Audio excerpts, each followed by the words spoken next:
perlu cek dan dicek diri kita.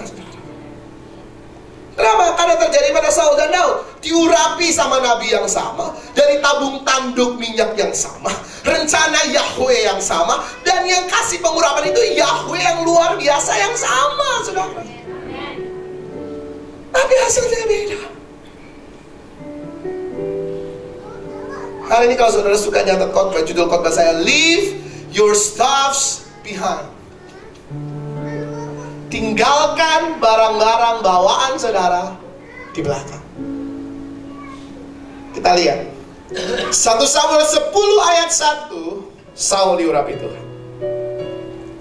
1 Samuel 10 ayat 22, Saul dapat undian jadi raja. Tapi apa yang dia lakukan? 1 Samuel 10 ayat 22.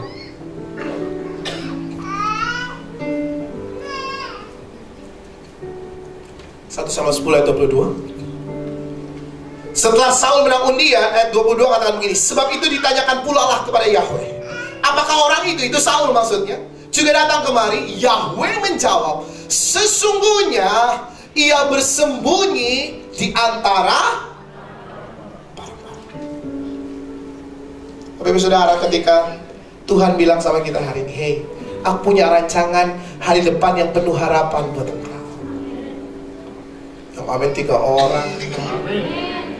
Sekali lagi ya, kalau hari ini Yahweh katakan ke kita, rancangannya Yahweh buat kita itu hari depan yang penuh harapan. Pertanyaannya, apakah respon kita sama kayak Saul? 1 Samuel 10 ayat 22 katakan, Saul sembunyi di antara barang-barang.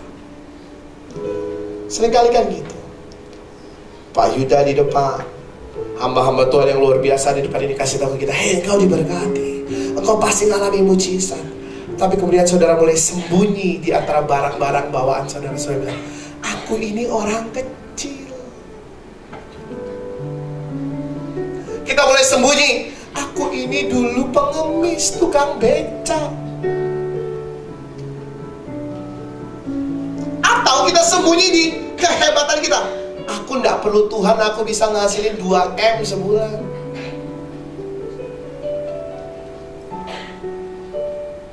Saudara yang ngangguk-ngangguk, saya tahu saudara pernah ngalami titik seperti itu. Ketika Tuhan katakan ke kita, hei, rancanganku tuh hebat loh buat kamu. Kemudian kita mulai sembunyi, Tuhan, aku ini gak bisa ngomong. Saudara, saya dulu di depan orang banyak kayak gini, saudara, keringat keluar, saudara, sebesar-besar biji jagung, saudara. Beneran.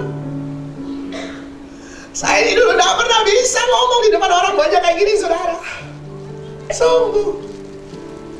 Keringat itu bisa keluar sebesar biji-biji jagung, saudara. Kata-kata hilang, saudara. Kalau dulu saya pimpin pujian di ibadah pemuda, zaman saya masih youth, saudara, sekarang masih muda sih, saudara, tetap muda, saudara. Saya cuma bilang gini, shalom, mari naikkan pujian. Nggak ada, salam kiri kanan, udah nggak bisa ngomong, saudara, nggak bisa. Tetapi karena saya tahu rancangannya besar buat saya, wah, dahsyat. Saya tahu saya harus berubah. Amin. Saya nggak bisa sembunyi di antara barang-barang bawaan saya, saudara.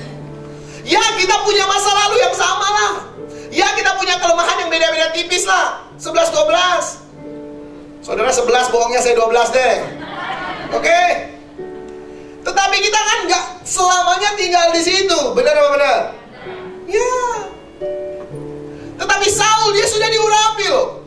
Dia udah dengar loh rencana Yahweh. Yahweh mau kan dia jadi raja, tetapi dia masih sembunyi di antara barang-barang. Alkitab catat begini, Saul itu, dia itu tingginya, kebanyakan orang Israel itu tingginya cuma sebahunya Saul. Mungkin se-Zefanya tadi, singer tadi di depan. Tinggi dia orangnya, tinggi, gagah, ganteng. Kalau Daud tuh kecil, imut-imut, saudara, kayak saya. Aduh, yang amin satu orang, nggak rela banget, saudara. Secara fisik, Saul itu luar biasa gagah. Tapi kan ada lagu bilang ini, bukan kuat, bukan gagah, tapi rohku kata Tuhan. Sudah tahu lagu ini? Bukan kuat, bukan gagah, tapi rohku kata Tuhan. Gunung tinggi dipindahkan, gunung itu disingkirkan. Gunung tinggi diratakan oleh rohku kata. Yang percaya katakan amin. Bapak ibu saudara, bukan karena kuat, bukan karena gagah, bukan karena lemah, bukan karena loyo, saudara, bukan. Tapi semuanya cuma karena roh Tuhan. Yang setuju katakan amin. Kita lihat Daud, 1 Samuel 17 ayat 22. Sama-sama ayat 22. Respon Daud beda sama respon Saul. Ketika Saul dengar rencana Yahweh, dia sembunyi di antara barang-barang. 1 Samuel 17 22. Baca sama-sama.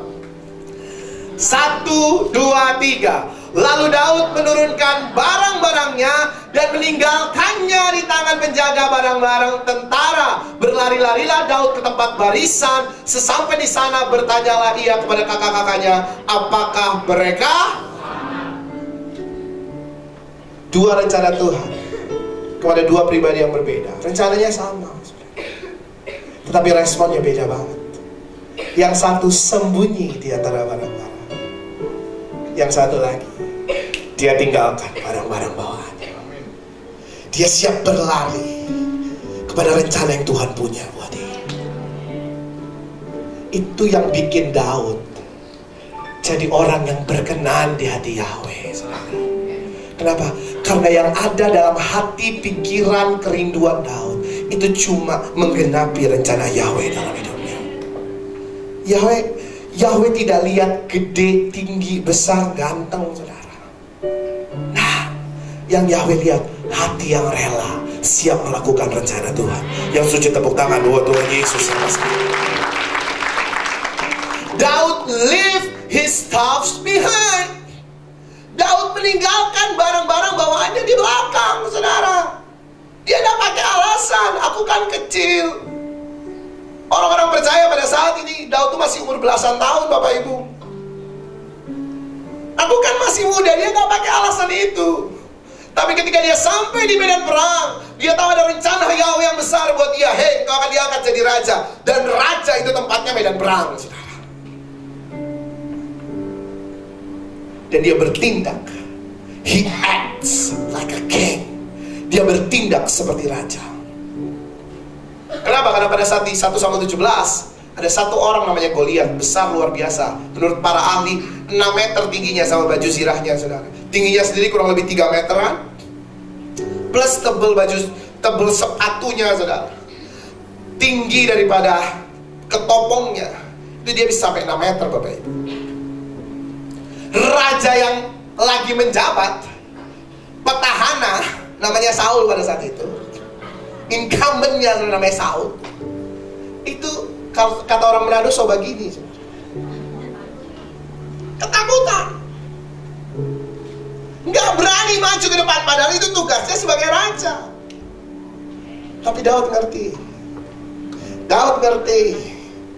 Saya berdoa kita semua ngerti rencana Tuhan buat hidup kita. Daud ngerti ada rencana Tuhan yang besar buat dia. He doesn't care dia masih belasan tahun. He doesn't care dia cuma gembala 2-3 ekor kambing domba. Dia gak peduli tentang itu. Yang dia pedulikan dalam pikiran dan hatinya cuma satu, rancangan Yahweh dalam hidupku. Cuma itu yang ada dalam pikiran. Hari-hari ini ketika saudara menjalani hidup, jangan pedulikan omongan kiri kanan. Yang perlu dan yang paling penting kita pedulikan rencana Yahweh dalam hidup kita. Aduh, tepuk tangan fala, saudara. Tapi dahsyat kali buat Yahweh. Cuma itu yang paling penting. Cuma itu yang perlu setiap hari kita terus-menerus renungkan rancangannya dalam hidup kita. Daud demikian, saudara. Dia tinggalkan barang-barangnya di belakang. Gak seperti Saul. Saul sembunyi. sembunyi di kelemahannya, sembunyi di kehebatannya mungkin. Dia sembunyi dengan semua barang bawaan yang dia bawa selama ini. But David left his stuff behind. He walks, dia berjalan, masuk, melangkah ke dalam rancangan Tuhan buat hidupnya. Itu Daud. Bapak Ibu yang dikasihi Tuhan, saya ingat sekali ada seorang hamba Tuhan namanya Nabi Amos Jayaratnam. Kalau Bapak Ibu sudah pernah dengar nama itu, dia itu nabi, saudara. Kenapa? Karena dia levelnya bukan lagi profesi secara pribadi, tapi profesi bangsa, Bapak Ibu. Dia menubuatkannya udah level bangsa. Sama seperti Prophet Bobby Conner, sekarang jadi nabi senior di Amerika Serikat setelah Prophet Bob Jones meninggal. Saya ingat sekali tahun 2008-2009, Pak Amos Jayaratnam ini bilang gini sama saya, James, you will be sent to nations. Kau akan diutus ke bangsa-bangsa. Saya ingat sekali itu. Pintu bangsa-bangsa terbuka. Saya pernah melayani di antara bangsa-bangsa, saudara. Ya. Tetapi selama ini ketika saya melayani di luar negeri, saya selalu pakai bahasa Inggris, saudara. Tapi bulan Februari yang lalu, akhir Februari, tiba-tiba ada yang hubungi saya, ada satu konferensi. Saya diminta jadi pemimpin pujian, Bapak Ibu.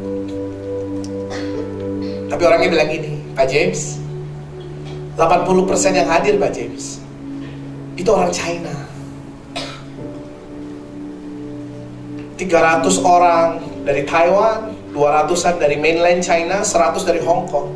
Jadi Pak James, kalau bisa pemimpin pujiannya Mandarin ya. Lah, wo pucet tahu, saudara. Yang saya tahu bahasa Mandarin cuma wo ai ini puya wo paksa, saudara. Nggak bisa saya, saudara. Nggak bisa bahasa Mandarin saya. Nggak bisa. Lalu saya bilang, oke, saya doa. Saya rasa Roh Kudus dalam hati ini bilang, yuk jalan. Saya bilang, oke. Istri saya yang saya cintai ini lulusan sastra Cina Universitas Indonesia. Saya bilang, ajarin dong. Dia lulus 2011 ya sayangnya. Artinya sudah 6 tahun lulus. Dia bilang gini, aku udah lupa. Mateng lah. Soalnya udah pernah dipakai lagi, saudara. Dia sekarang dalam pekerjaan lebih banyak pakai bahasa Inggris. Dia udah lupa. Aduh, ya apa ya? Akhirnya saya buka YouTube, saudara. YouTube. Masa YouTube, saudara. Saya buka YouTube. Terus saya mulai cari lagu-lagu yang familiar dalam bahasa Mandarin. Dan syukur kepada Tuhan, saya punya istri yang pernah belajar dasar-dasarnya. Saudara dengar baik, para suami dengar baik. Kalau istrimu ada di sebelahmu hari ini, itu Tuhan punya rencana supaya dia bisa menolong kau. Yang amin kok ibu-ibu, suami-suami. Sekali lagi, para suami dengar baik. Apapun, bagaimanapun karakter istrimu yang bikin kita suami jengkel setiap hari, sesering apapun istrimu minta dibeliin baju baru, sepatu baru, tas baru, tapi dengar, dia ada di situ untuk menolong kita. Bapak-bapak katakan. Ibu-ibu, sekeras kepala apapun suamimu, sebingung apapun dia dalam membesarkan, menafkahi, dengar baik ibu-ibu, dia ada di situ untuk mengasihi engkau. Ibu-ibu aminnya fals. Saya bilang sama istri saya, oke deh ya, kalau kamu emang sudah lupa, tapi kan pasti nggak lupa-lupa amat. Ini ada video YouTube. Yuk tolong ditulisin pinyin-nya. Pinyin itu tulisan Latinnya, saudara. Jadi kalau ada guratan gitu ya, guratannya wo itu pinyin namanya. Jadi saya minta tolong supaya saya bisa baca, karena saya nggak bisa baca guratannya, saudara. Saya cuma bisa baca pinyin-nya. Lalu istri saya mulai tulis, saudara, mulai tulisin saya beberapa lagu. Karena saya tahu ini rencana Tuhan buat saya. Kalau saya pengen bersembunyi dalam kelemahan, saya bisa, saudara. I cannot speak Mandarin. Saya bisa nyerah, saudara, di tengah jalan. Udah deh, nyanyi bahasa Inggris aja deh. Tapi karena saya tahu ini rencana Tuhan buat saya. Tuhan panggil saya untuk bangsa-bangsa. Saya cuma tahu saya digerakkan Tuhan untuk belajar, saudara. 2 minggu penuh setiap malam. Saudara bertanya istri saya, setiap malam. Saya kayak bahasa roh, saudara. Nggak ngerti bahasanya apa, saudara. Ya. Saya belajar. Kalau kita ngerti rencana Tuhan buat hidup kita, bohong kalau kita nggak mau lakukan yang terbaik, saudara. Kalau saudara ngerti rencana Tuhan dalam hidupmu, rencana Yahweh, tapi engkau nggak mau lakukan yang terbaik, itu salah. Itu keliru. Hari ini kita tahu Tuhan punya rencana yang luar biasa buat kita. Berikan yang terbaik buat Tuhan. Tepuk tangan buat Yesus. Tiba hari konferensi, saudara. Saya nggak tahu cara ngucapin, kan kalau bahasa Mandarin, Chungwen itu ngucapin salah aja udah salah arti, saudara. Tapi yang saya punya cuma hati yang mau menyembah Tuhan. Hati yang tahu rencana Tuhan indah buat saya. Di hari konferensi saya bisa nyanyi gini, saudara. 我神真伟大，歌颂你生命真伟大，天地都看见。我神